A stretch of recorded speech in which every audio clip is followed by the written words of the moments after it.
Hello and welcome to the Brand New Me Journey series. I am here with Dr. Candice Cooper-Lovett, and today we are talking about your bad for my health.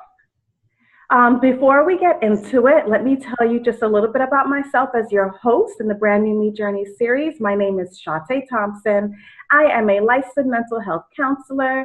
I am a Florida Supreme Court certified family mediator, and I am also your transformation and reset coach, helping women to get through after a breakup, being able to self-discover, reset, start over, and rediscover, redefine themselves so they're able to live unapologetically themselves and be their best self. The Brand New Me Journey series, we all are journeying to be our best selves at various stages. We have the beginning, the middle, and the lifelong. So I have wonderful experts coming in to talk about some different things. Today we are talking about toxic relationships, and we're going to be able to find out how we can improve and know the signs and be better overall after we know what to look for and how to get out of them. All right. So I have Dr. Candice. Let me give you a little bit about her. Dr. Cooper-Lovett is the therapist and owner of a New Creation Psychotherapy Services, LLC, in South Atlanta metro area. Dr. Cooper-Lovett received a bachelor's in psychology from the University of Buffalo. She has a master's in marriage and family therapy from Syracuse and a PhD in couples and family therapy from Drexel University. A licensed marriage and family therapist and sex therapist, Dr. Cooper-Lovett is also an American Association of Marriage and Family Therapists clinical fellow and approved supervisor. She also serves as a reviewer for the Journal of Interpersonal Violence and the Journal of Family Violence. Dr. Cooper-Lovett has over 10 years of experience working with individuals, couples, and families. Dr. Cooper-Lovett specializes in trauma, particularly domestic violence, intimate partner violence, sexual assault abuse, and community violence that affects individuals, couples, and families. Additionally, she specializes in infidelity recovery and situational violence between couples, as well as sexuality and sexual issues. Dr. Cooper-Lovett has a focus of post-traumatic growth and social justice. Dr. Candice has presented at many national conferences since her undergraduate career. Dr. Candice has also been on radio shows, television, and panels, and have done workshops and keynote talks that discussed effects of modern technology on relationship issues of colorism in the African American community, intimate partner violence, mental health awareness for African Americans, and African American identity. She has also been interviewed for blog features with topics focused on intimate partner violence. So, Yes. Wow. That was lengthy. Mouthful, and you are doing amazing work. Yes, thank you. Thank you very much. So much for being here with us. Yes. Thanks for having me. It was an honor. Absolutely. I'm passionate about this stuff. Well, I'm really excited about having you. We're going to just dive right in because when you think about you're bad for my health, what comes to mind first thing when we even think about that? I think about like you said, like toxicness, things that bring bad energy into your life. It can be individuals, it can be behavior, but things that make you not at your best self. Because I'm all about being your best self, your authentic self. And I think relationships or things can get in the way of that. And those things that do that to me is kind of like, you're bad for my health kind of thing. So that can be familial, that can be romantic, that can be friendships. But if it's like, if you're taking more out of me than you are putting into me, then that, you're bad for my health. So I love that statement. So I want to just jump right in and just get a definition. So toxic relationships, what does that mean? Toxic relationships, because it can be, it can be objective, but I think it's also subjective in a sense. So, and I come from a subjective space. And toxic relationship is basically anything that is pulling away from you that is also I would say abusive. Okay. Emotionally, mentally, financially, because I think a lot of times people think toxic relationships, they just think about like the physical abuse or Right. they think about drastic things, you know what I mean? And those things are very much common and is becoming a little less taboo, but it still is taboo. But I believe toxic relationships is anything that's taken away from me. You know what I mean? Anything that is abusive in nature. Abusive in nature. I like that. So can you Yes. give us a few examples? Because you mentioned it Yes. doesn't necessarily have to be an intimate relationship. It can be Yes. a family relationship or a friendship. So can you give a few examples of Sure. what Sure. relationships can be? Sure, definitely. Because a toxic thing, for example, can be someone who takes advantage of you all the time. You know what I mean? And so sometimes it can be, say, and it can be something like that's more covert, like, say, if every time we go out to eat, for example, and this is more on a minuscule scale, but I'm always the one paying, or I'm always the one suggesting to drive, or I'm always the one, spending on gas money or something like that in a friendship context, or even emotionally. Like, I may be always the one giving and giving, and you're taking and taking, but when I need you, you're nowhere to be found. You know what I mean? Even with family, when it comes to, and I think about finances too, when it comes to family, it can be that emotional, not emotional, financial, being taken advantage of in the sense of I'm always giving, Right. and no one's ever poured into me. So I'm looking at it as kind of, a lot of people say give and take, but I believe it's give and give, you know what I mean? And so I think that is another piece. And even in regards to romantic relationships, kind of the thing, if I feel less than who I am as a result, and I hold both, because it's the behavior of the individual that you're in a relationship with, but it's also the behavior of self and how you internalize and filter those things. So I kind of look at it in both ways. So another one can be like, this whole major thing about gaslighting. Where the person makes you feel like you're going crazy. So it's just like, for example, I had someone where her partner was packing to leave. Okay. And then she brings it up about, where you going? Like, I saw suitcases there. He was like, no, you didn't. What are you talking about? That's an example of something toxic, because now she's like questioning her own reality. Right. Like, did that really just happen to me? You know what I mean? And so she started questioning her ability to be conscious, to be sane, honestly. Right. You know what I mean? So to me, that's another example of how something can be toxic, as well as making you feel like your what you're thinking or what you're feeling is invalid, or that is false. You know what I mean? And like I say, especially with family, because it's like, oh, you're overreacting, or it's not that serious. I need to calm down. Especially when people don't set good boundaries with themselves, for themselves. I like that you mentioned boundaries, because that's major. We need to make sure that we are setting boundaries and keeping these boundaries, because with certain individuals, we might set some boundaries, but then because we want to stay in good graces with them, we might bend it a little bit. And then every time we bend a little more, And so we lose ourselves overall, because and then we're feeling extremely drained. Right? Absolutely. You're totally right about that. So Especially like really the boundaries. It is.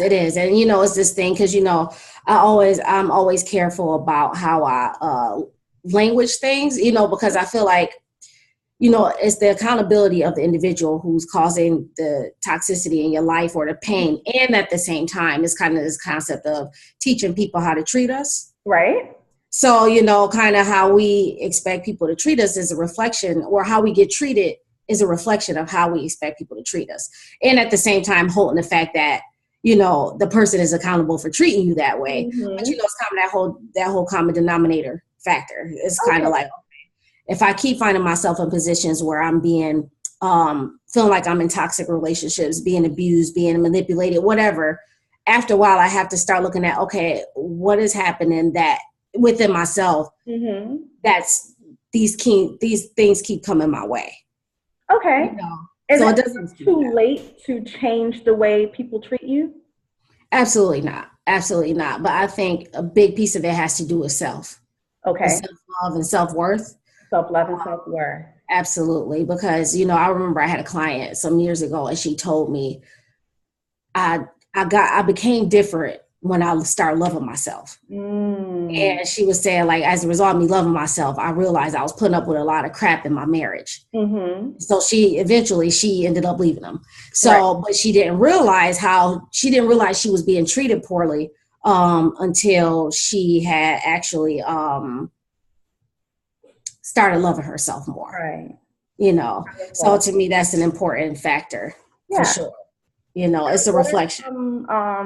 What are some signs or some things that you feel within yourself for you to know that you are in a toxic relationship?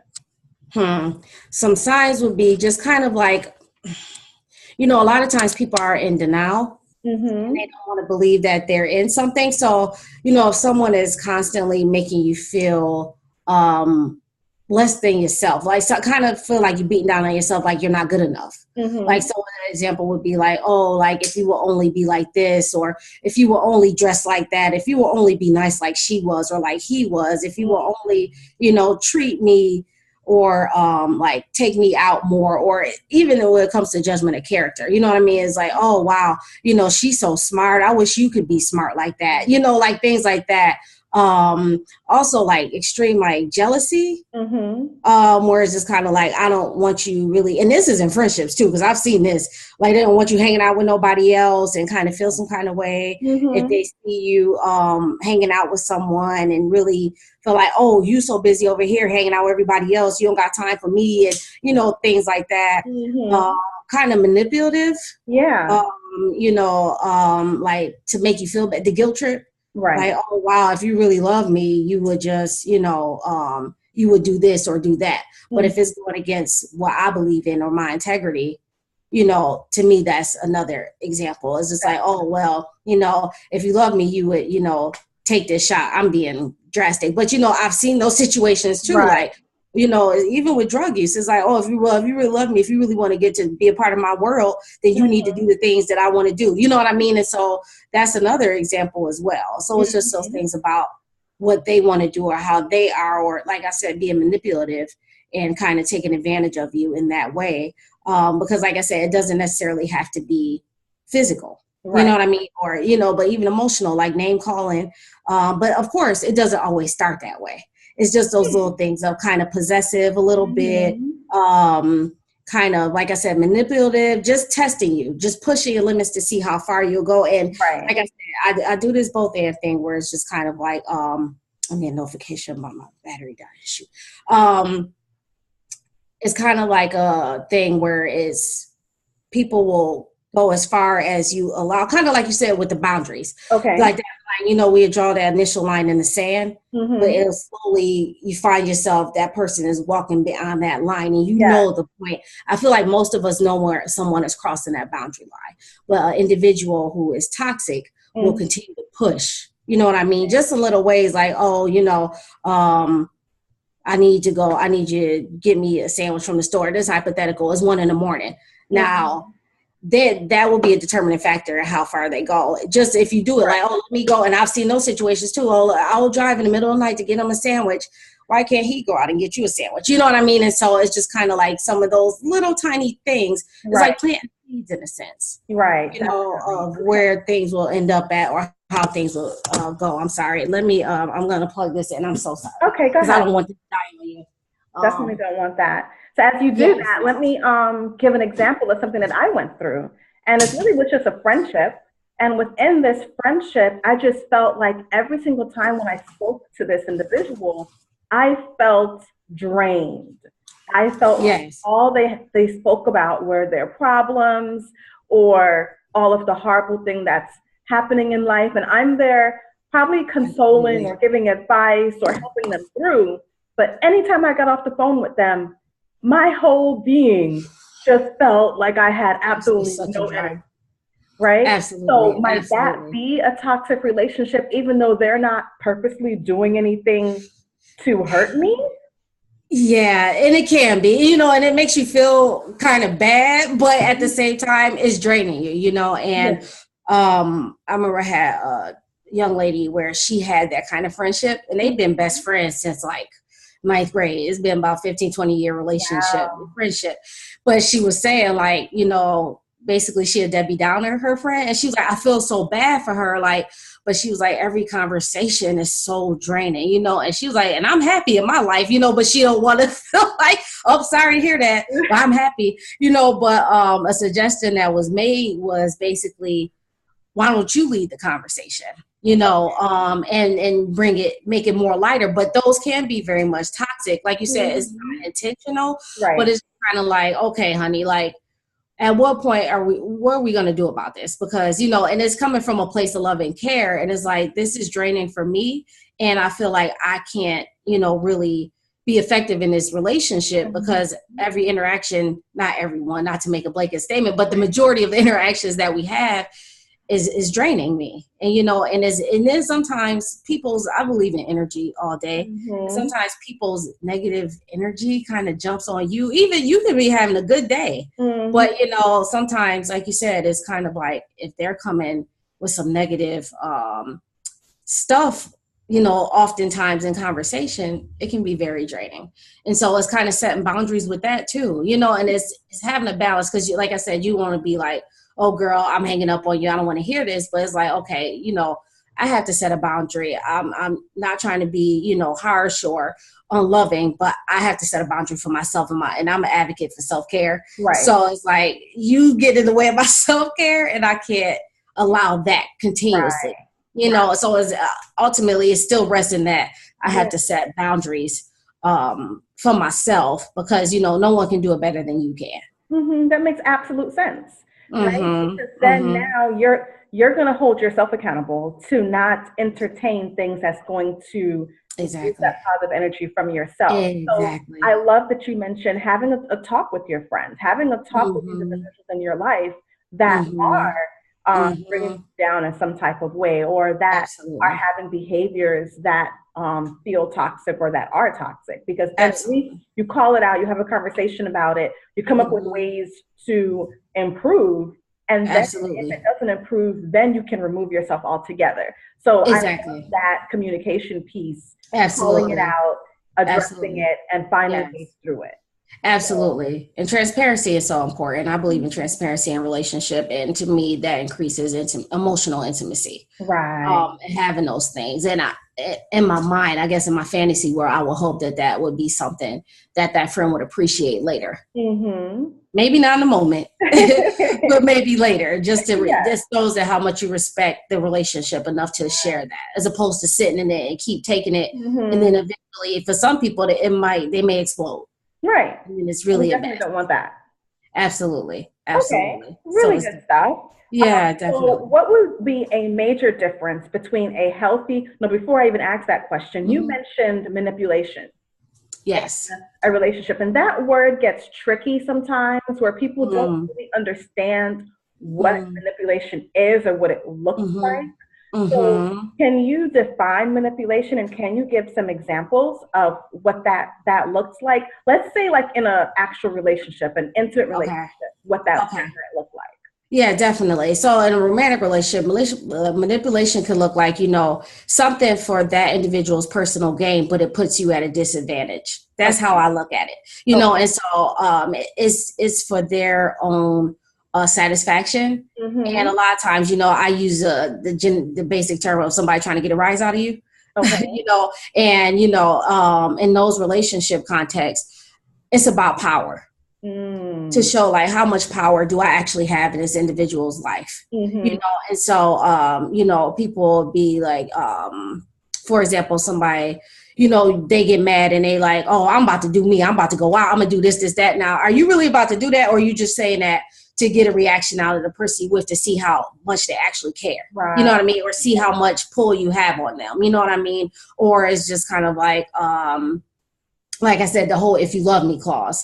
I've heard that's so generic. Like, well, if you love me, you would do this, or if you love me, you would, you know, buy this car for me, or you know what I mean, or or you would, you know, give me this $200-$300, or you know what I mean. And even with finances, because I've seen it to a place where it's kind of like, okay, you know, I got you, you know, like you don't got to worry. And it's like, I'm trying to, you know, and it'll be a thing where I'm trying to make us better. And, you know, you don't want to help us get better. And if you just give me this money, we will be fine. But it's your fault. you know, it's all about the other person. Is Okay. a lot of blaming involved in manipulation as well. Mm-hmm. So it's like, it's your fault if we fall apart, or if things go wrong in this relationship, is because of you, because you didn't want to do ABC, or basically do what I said I wanted you. Exactly. Okay. And Okay. then it's a lot to carry. Yeah, So definitely. that power word holds Power. very true when it comes to Hmm. manipulation and trying to get Yes, you to do exactly what I want you to do, um, exactly. and getting Exactly. that rise out of you, like that Yeah, emotional. Um, exactly.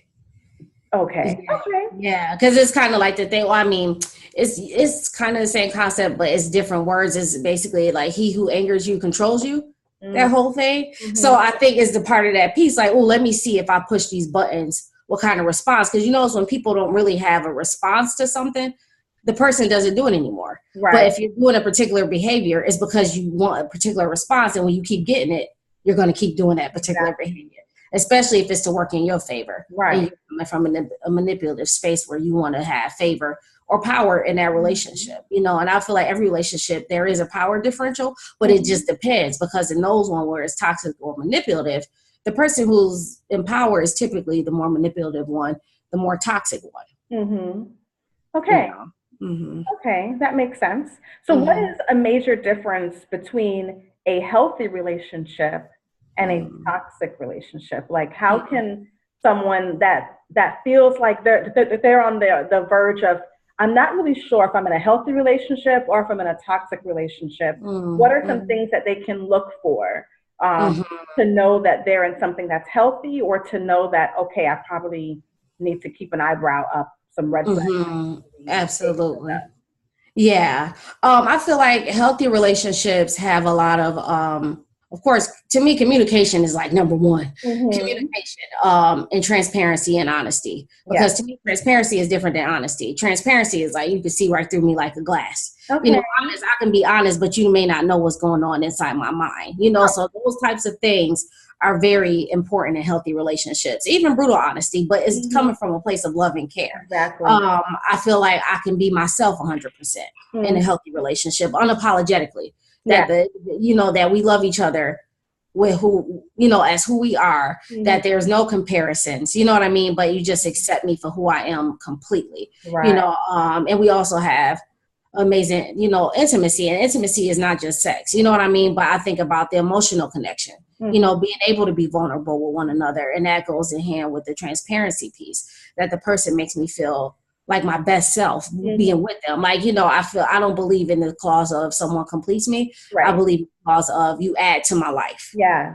You know what I mean? Because no Yeah. one, I'm complete within myself. You know what I Exactly. mean? And Mm-hmm. so that we are both complete within ourselves, and that we are interdependent, meaning, you Mm-hmm. know, we're not enmeshed and we're not rigidly, you know, we're not so rigid that we're so distant from each other. Right. But we have, you know, I just think about those circles, the Mm-hmm. two circles, and they got the shade in the middle. So it's like, I have my stuff, you have your stuff, and we have our stuff. So I Exactly. think I like you're able to distinguish yourself that. Mm-hmm. and yourself in a relationship, because sometimes people get lost. They lose their identity, Very true. Many, many, many times that happens. yes, yes, men and women, but women much, much more. Mm-hmm. So to me, and those are the things that promote healthy relationships, and even having our own, like I said, separate things, our friends, but even having mutual friends, Right. you know what I mean? And like I said, also just having a sense of that kind of feel like a best friend, kind of like you feel safe with this person. Safe. You Yeah. know, you don't feel like you have to feel ambivalent or walking on eggshells, or even questioning your own self, I guess. You know, like that my self-worth and my self-love continue to get fed and Right. increased It's within self.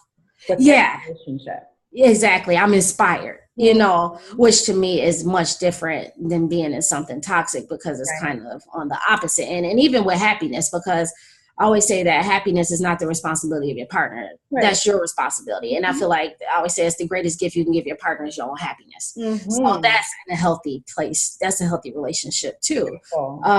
But those toxic ones, to me, is very much on the contrary. You Mm-hmm. know, like I do question my self-worth and my self-love. And, you know, I question if the person loves me, even though they tell me. It's kind of that more obsessive love, which is not really love. Okay. Because that can become dangerous for Right. sure. And Yeah. that's where it become like more domestic violence type stuff. But even outside of that, you know, dealing with narcissistic behaviors, that is very toxic. All about self, and everything is your fault kind of thing. If everything is a blame, and I always tell people there's two people in this relationship, no one person has that much power to dictate, you know what I mean, to dictate toxicity in a relationship. And you find yourself not, like I said, once again, you're responsible for your own happiness, but I believe, people can add and take away from it too. So if I find myself being more unhappy or trying to figure out how you add to my life, those are some warning signs too. Because if you can't think of anything, and sometimes I ask people like, okay, in what ways are they adding to your life? If you struggling to come up with something, that's definitely a tall tale. Maybe this isn't the relationship for me. Even as it relates to intimacy, if you don't feel safe, if you feel like your words wouldn't, that you wouldn't be validated or supported or encouraged in any way.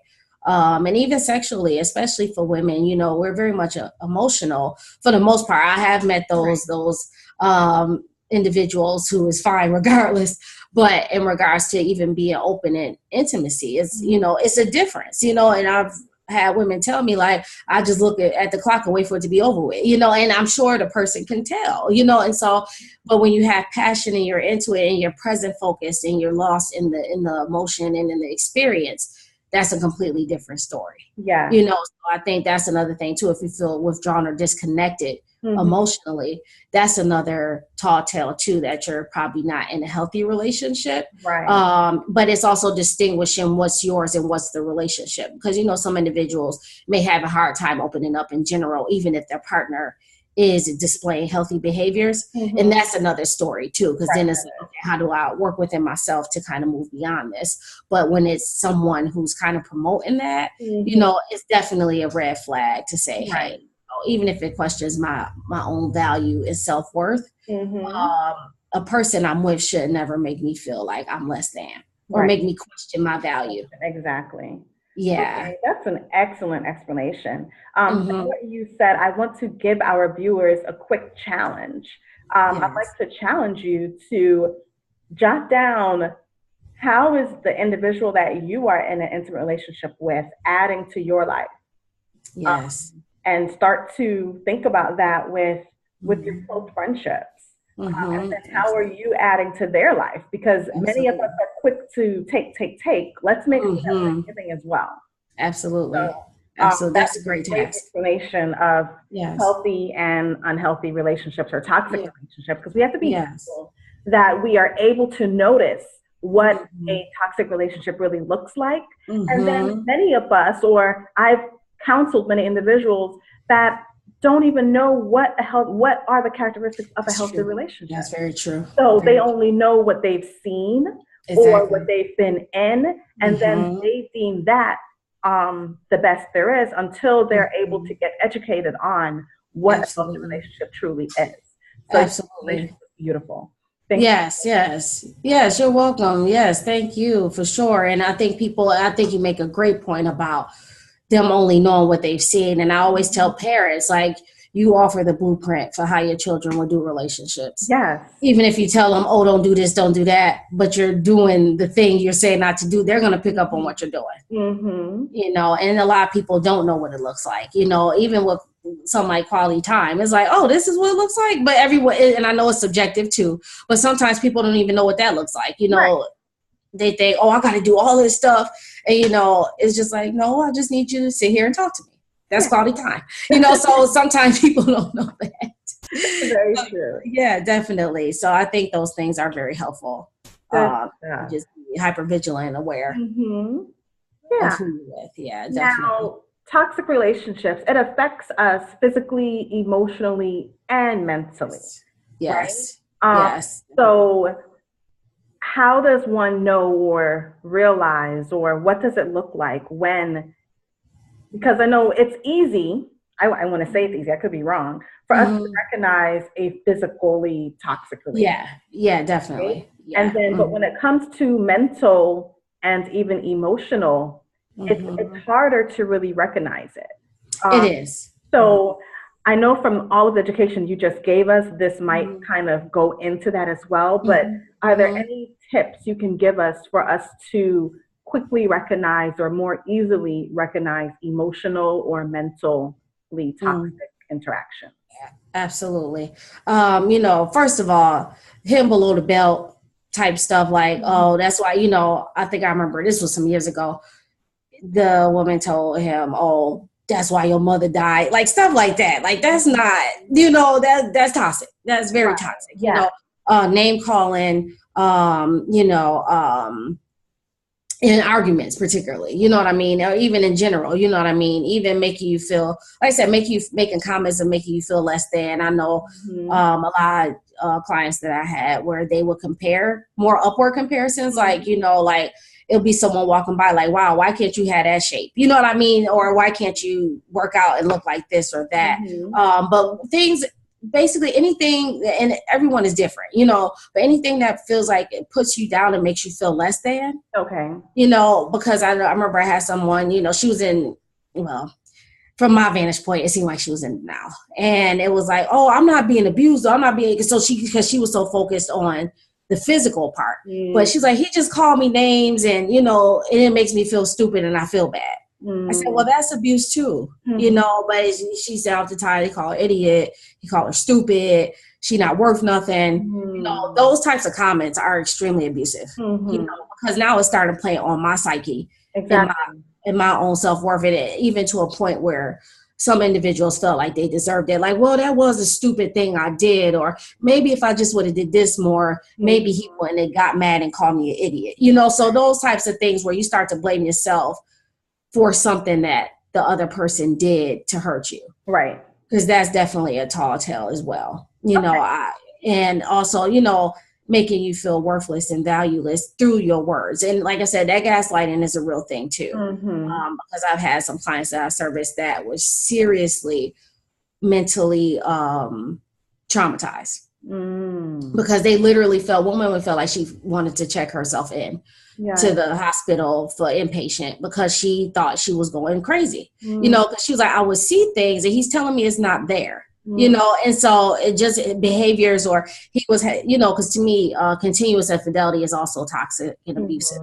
I understand people make there's difference between mistakes and decisions. It's not a mistake. You made a decision to step out, but continuous infidelity to the point where now is like, he basically tell her she going mad and she making stuff up, but it was evidence in his phone and conversations, and so those types of things made her feel like she was going mad because he would stick to the script. Right. So, it's just, that is another thing too. It's just like, okay, you're making me feel like I don't know what I'm talking about. Or even another situation where he had her on a schedule, literally. And it was like an Excel spreadsheet. That's abusive. Yeah. Like, oh, you only get this day of the week. If you miss this, you're just not going to spend time with me. So from the outside looking in, it's just like, okay, he's a jerk. But you wouldn't think, oh, that's abusive. It's extreme. It was devastating her. She was devastated. And she was like, I feel like I'm just an errand on this calendar. And so those kind of things too. I mean, that's, you don't hear that as often, but I'm sure it wouldn't be a surprise. Right. It happens. Exactly. And it's like a 360 shift, or 180 rather, with regard to things, because sometimes people don't present themselves that way. Because sometimes, people who are manipulative. Yeah, exactly. So usually, especially narcissistic behaviors, very charming, very endearing, nice smiles usually. And that's how they pull you in. Everyone loves them, then boom. Those true colors come out and it's like, wait, what just happened here? Yes. Exactly. In public, it's something else. Something totally different. Exactly. Closed doors. Yeah. And that's another contributor to, that mental impact. Because it's like, okay, what's wrong with me? Because everyone else loves them out here. But why am I the only one that does it? And then even the person will say that, like, everyone loves me, so I don't know what your problem is. Right. So once again, it's my fault. Right. It's just a negative cycle, and even spiritually too. And it was a documentary I was watching, but the husband was emotionally abusive, and I guess she had a rosary or something that her grandmother gave her, and that was her spiritual groundedness. This man took it, ripped it in half, and threw it in the trash. She said she felt like that experience literally broke her spirit. Yeah, she could never get it back. So little stuff like, I mean, that's a big deal, but people wouldn't call it like, oh, he just, he was mad and broke her necklace, but that necklace meant the world to her. Exactly. So something that's really, you're trying to destroy my being. Mm-hmm. That's something to me that's not, is not healthy, and I think those are definitely signs or clues. Like if I feel bad constantly, Mm-hmm. I probably, and even, and writing out, people writing out their non-negotiables on the front end, and sticking to them. Like what are the things that I can absolutely bend on, or what are the things, and even having to question that too, depending, and maybe talking with over a close friend or someone you trust to say, do these things seem realistic? Right. And do they serve me right?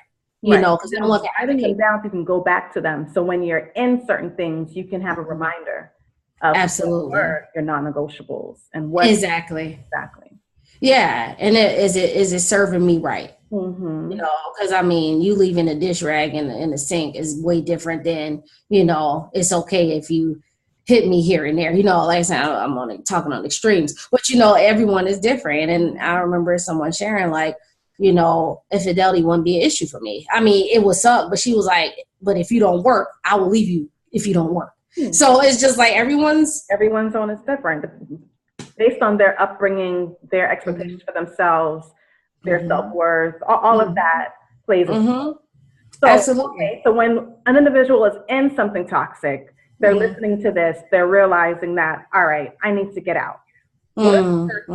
What can someone do? What are some tips that you can give to help someone start the process of getting out of toxic relationships or ending, even if it's not romantic, or let's start with romantic toxic relationships, but then even think about family relationships or friendships that are toxic. How does one get out of it? Yeah, absolutely. That's a good question. Usually in those romantic relationships, regardless of if there's physical abuse or not, I always talk about a safety plan, just in case, because you never know how someone is. Even if they never laid a hand on you or anything like that, it's still good to have a plan. And so, usually we write out like a specific plan. So a first step can be like, okay, what are the things that I need, especially if they're cohabitating, because that's a whole other extra layer of what do I need in order to either get them out, or usually in those situations, they've always been the one to leave out of the place where they were. But it's like, okay, what do I need? Okay, I might not need to secretively start a side bank account just to stock up my money. And even when it comes to like things such as, and these are a little more drastic cases, but I still hold it the same of like important documents like your social security card, like an extra credit card, whether you leave it at your desk, at your job. If you got a locked desk, what I mean? But just having something on the side, should it become to a place where you have to leave abruptly, and I've had those situations, I got my card over here, I got my identification, I got my social security card, you know what I mean? And even having a stash of clothing and maybe someplace not in your car, because anything where the person can interact with you at is just kind of easier to just keep those things at bay, because especially if you're trying to slowly get out, or you can do the simple way of just saying, hey, I don't want to be in this. But oftentimes there is a safety issue, and so that's why I'm really cautious about that. And even having like your 3 or 2 individuals who you can kind of go to as a support, because a lot of times that's the first thing I ask is, who is your support network? Yeah, because that's very necessary. And figuring out like, who is that person you can call should you be in a position where it's like, hey, I just got to get out right now. Right. But if it's like a gradual process, it's just slowly, first and foremost, stocking up, if you're living together, the finances to be out on your own. But like, if you're not living together, it's just more or less kind of pulling away, maybe setting boundaries even with that, and kind of being healthily distant. If they call you, you don't got to pick up the phone. Right. If they show up, you know what I mean? So it's just like even setting boundaries with that. They like, if you move, for example, and some people shouldn't have to do that, but if it's to the point, because some people can get stalkerish, because I've seen those situations too. If I want to move, I don't got to tell you where I live. I don't got to tell you my address. But even for people who have children together, because that's difficult too. But it's like, let's meet at a mutual place. Okay. And if it's strictly business, if it's nothing about the children, then we don't need to have a conversation. Right. Exactly. And I remember sharing that with someone, because it was boundaries being crossed, where it was it was a lot of arguing, but it was nothing about the kids. So it's like, you know, if I don't want to be with you, it's like, hey, you know, and maybe sometimes it does require a candid conversation, but you have to really assess for safety. Right. Because the person knows their partner enough to know. But some people, like I said, some people can turn very stalkerish, you know what I mean? Or it can become dangerous very quickly. And, you know, especially depending on the nature of the toxicity of the relationship, you know, it can cost some people's lives. And that's the thing that is not wanted. You know what I mean? Because sometimes people snap. You know, and I just think about the guy, when was that, last year, the Easter massacre or something like that, where the girl, I think, I'm trying to remember the situation. I don't know if she was leaving him, but he was looking for her and he just started killing random people. Yikes. Looking for her. And he was saying, this is my girlfriend, and blah, blah, blah. He was looking for her to kill her. And then eventually he killed himself. Wow. So, you know, I just think, and I'm not sure if it was abusive physically, but I think it might have been emotionally and mentally abusive. So, you know, I'm real cautious about those kinds of things and feel like it should be a process. And if I do move, you don't have any whereabouts of where I am. And if we got to meet in a mutual space for the sake of the kids, if it is children involved, because that's another thing, like I said, then we will meet at that mutual space and it's strictly business all the time. Exactly. Strictly business. Okay. Strictly business. Yeah. And it's setting that boundary. But like I said, and even if you have to put, and some people have had to put out an order of protection and getting the law involved. I mean, it sucks to have to go to that place, but sometimes in being realistic, sometimes it has to come to that. Especially if it's toxic in regards to romantic relationships. Family and friends, I just, you know, I had to do therapy during my doctoral program for my dissertation because it was related to, you know, my experience. But she told me this whole concept of radical acceptance. And she was just saying, you know, with family, they're your family, you know, but she was saying there is radical acceptance. She was like, you know, if a person is toxic in your life, and they continue to do the same behaviors, it's great if they change. But she was like, if they don't, you have to deal with them accordingly. So she was saying, like, you don't have to cut them out completely, but she was like, you may have to withdraw a little bit. So she's like, conversations may not be as frequent. You know, you may not spend as much time as you would usually. You may not answer the phone as much as you used to. You know, you're just kind of setting more boundaries so that you're in a space where you're protected and you're not. I just think about a shield in a sense. So I'm not continuously getting hit with daggers, because if I continue to come with open arms, I'm going to keep getting hurt. So now I have to deal with you based on how you are. If you change, great. But if you don't, I got to deal with you based on that. Right. And so it might look a little different. Reminds me of like loving from afar. Like, I'm going to love you. I'm going to always love you. Yeah, absolutely. I'm going to keep you at a distance. Yeah. Yeah, exactly. And they're going to see, and I always tell people, they're going to see a difference and they will feel some kind of way, but they'll get over it. But they realize it's you having to do what's best for you. Because I realize a lot of times people don't want people to be mad at them. Right. Or like, oh, I'm going to hurt their feelings, or they're going to be mad at me. But it's like, but you're hurting being in this relationship at the level that you're in this relationship. Because, you know, I'm not a fan of emotional cutoff. However, I am a fan of cutting off toxicity. So it's just more like, how do I kind of keep myself at bay from that in such a way that's healthy for me? I take a small, like if it's a family reunion or something, it's a lot of people there. So it's like, okay, I can just kind of avoid the people I don't feel like talking to like that, even though they might be like, oh, you can't speak? Oh, hey, let me go over here. Yes. And keep it moving, you know, and friendships too, you know, and it sucks, but it happens. You have to take care of you. Okay, ultimately. Great. Well, a question that I love to ask all of my experts that come in, what is the most important thing that you have learned on your journey? Just in general, in regards to toxic relationships? It could be in general. It doesn't have to be toxic relationships. Okay, what is the thing I've learned about my journey? I'm trying to think. Okay, having that inner peace. Okay. Despite what's happening on the outside. Very difficult to do. Very difficult to do. But I you know, this was like a couple weeks ago. It was like you sometimes have those little epiphanies or those light bulbs, listen to a sermon. It was just the way he phrased it, because I've heard it in different ways, but he was saying that, you know, it's something about having that inner peace beyond understanding that, you know, there's always situations and things that come your way, always. But he's like, how you respond to it is a completely different story.